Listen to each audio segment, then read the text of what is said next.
Depuis les années où je fais des vidéos sur la mémoire, je compte plus le nombre de messages que j'ai pu recevoir par mail, sur Instagram, sur mes réseaux, les commentaires sur YouTube, de personnes qui me parlent de leurs problèmes de mémoire. Chaque personne qui vient me voir et qui me parle d'un problème cognitif, mental, ramène toujours tout à un problème de mémoire. J'ai travaillé avec des tas d'élèves et je me suis rendu compte de quelque chose d'assez important.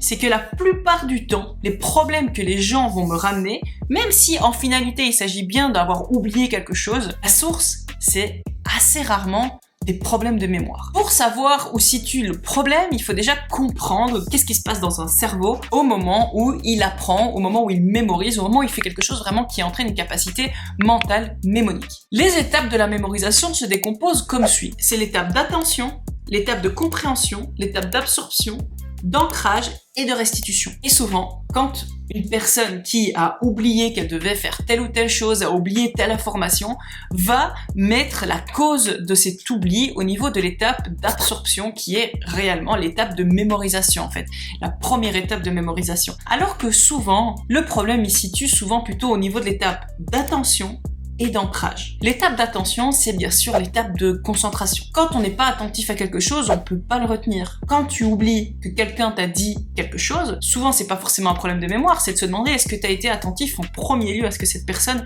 t'a dit. Donc l'étape d'attention, vraiment, on ne peut pas mémoriser ce à quoi on ne prête pas attention. La deuxième étape, c'est l'étape de compréhension.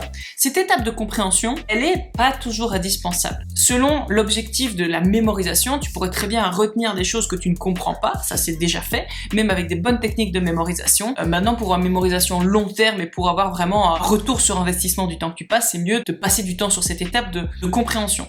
Ensuite, on a l'étape d'absorption. Ça, c'est vraiment la mémorisation en premier lieu. C'est le moment où vraiment dans ta tête, tu sens cet effet où tu enregistres l'information.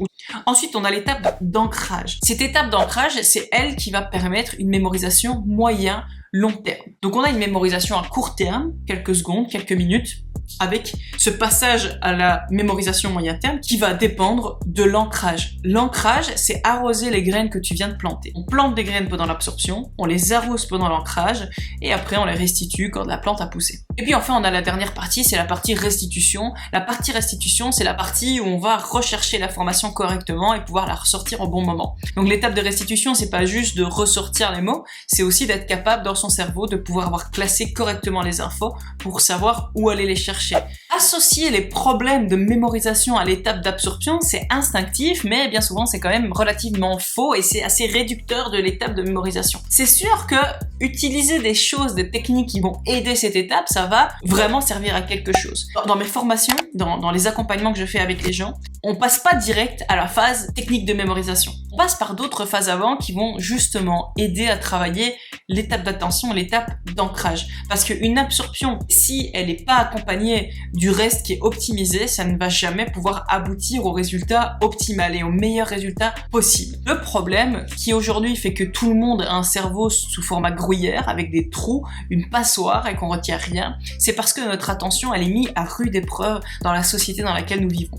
C'est pas nous personnellement le problème, c'est vraiment tout ce qui est autour de nous qui va perturber, qui va entraver un processus correct et normal d'attention et de concentration. Ça va par la surinformation médiatique, les réseaux sociaux. Là, il y a énormément de bruit autour de nous. Notre attention est toujours dispersée sur énormément de choses. On a donc une attention qui est vraiment mise à rude épreuve. Et ça, on se rend pas forcément toujours compte. Lorsque quelqu'un te parle et que tu divagues dans tes pensées, que tu reviens ou que une fois que la personne t'a dit quelque chose, tu passes directement à autre chose et ton attention switch directement sur un autre sujet, c'est là que ça va commencer à poser problème. J'ai fait une vidéo il y a quelques temps sur pourquoi est-ce qu'on est de moins en moins intelligent et j'ai parlé de cette notion de salle d'attente. Je reviendrai pas dessus. À la fin de cette vidéo, je te mettrai le lien de la vidéo en question que je te conseille vraiment de voir. Ce que j'expliquais dans cette vidéo sur la salle d'attente, c'est que la mémoire à court terme, c'est comme une salle d'attente.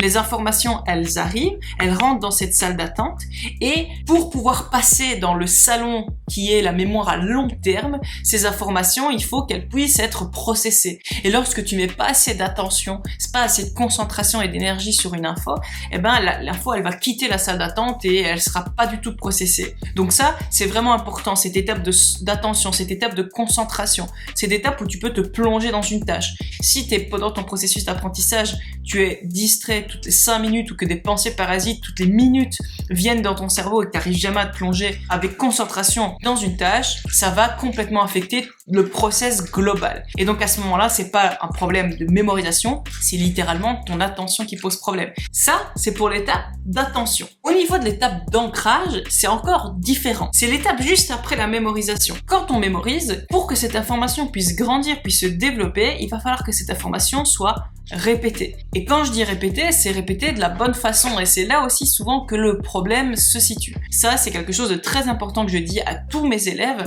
même si vous avez les meilleures techniques, même si vous êtes champion du monde de mémoire, si vous connaissez pas comment ancrer vos informations, tout ce que vous avez mémorisé très vite, vous n'allez pas le retenir à long terme. Donc c'est important, cette étape d'ancrage, de la maîtriser, de la comprendre, de savoir à quoi elle sert. Donc il faut comprendre qu'une information, elle se répète et elle se répète correctement. Répéter une information qu'on veut apprendre dans le but de la mémoriser, c'est pas relire une information, c'est se souvenir d'une information. Se souvenir d'une information et essayer de faire remonter l'information à la surface, c'est beaucoup plus efficace que d'aller relire dans son livre en se disant « Ah oui, c'est bon, je m'en souviens ». Et même si au final, on n'arrive pas à remonter l'information, c'est pas grave. Rien qu'avoir fait cet effort, une fois qu'on la revoit l'information, on va réancrer de façon plus efficace que si simplement on l'avait revue sans faire l'effort d'aller la rechercher. En travaillant sur ces deux étapes, attention et ancrage, tu n'auras même pas besoin d'aller travailler ton étape d'absorption et d'aller même apprendre des techniques de mémorisation. C'est ça qui va faire la différence et tu vas voir que c'est vraiment à ce niveau-là que tu vas avoir un déclic et que ta mémoire, ton cerveau, tout de suite, il va mieux fonctionner. Pour que tu ailles un petit peu plus loin dans ce que je t'ai expliqué avec cette histoire de salle d'attente, etc., voici la vidéo dont je te parlais un peu plus tôt. Donc c'est la vidéo sur pourquoi sommes-nous de moins en moins intelligents, que j'ai également appelé le paradoxe de la connaissance, qui est une vidéo qui va décrire comment ça se fait qu'aujourd'hui on a autant d'accès à l'information et pourtant on ne sait rien. Et on a l'impression d'être de plus en plus perturbé, de tout savoir mais de façon superficielle et de ne plus rien connaître en profondeur. Donc ça, je vais parler de tout ça, d'attention, c'est une vidéo assez complète où j'ai revu le sujet en profondeur et que je te conseille. Elle est juste là et donc on se retrouve, j'espère, dans la vidéo juste après.